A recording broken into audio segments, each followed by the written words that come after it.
ڈیرہ غازی خان سے غلام عباس پتافی کی رپورٹ کے مطابق آر پی او سید خرم علی کی زیر صدارت police lines D G Khan میں پریس کانفرنس کا انعقاد۔ D P O Muhammad Akmal, A S P Ayaz Khan, دیگر پولیس افسران سمیت میڈیا نمائندگان کی شرکت۔ D G Khan city circle police کا گزشتہ 1.5 ماہ میں شاندار کارکردگی کا مظاہرہ۔ چوری اور ڈکیتی کے 200 سے زائد مقدمات میں ملوث 323 سے زائد ملزمان گرفتار۔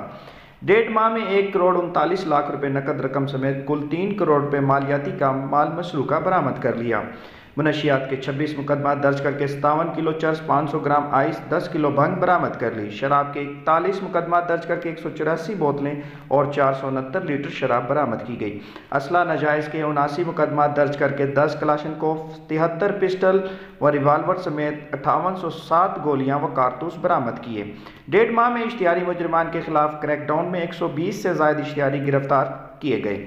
D G Khan city circle police نے مختصر عرصہ میں شاندار کارکردگی دکھائی ہے۔ D G Khan, D P O Dera Ghazi Khan, A S P city اور ان کی ٹیم کی کارکردگی قابل ستائش ہے۔ سید خرم علی خان کا کہنا تھا، عوام الناس کے جان و مال کے تحفظ اور جرائم کی سرکوبی کے لیے پولیس ہر وقت کوشاں ہے۔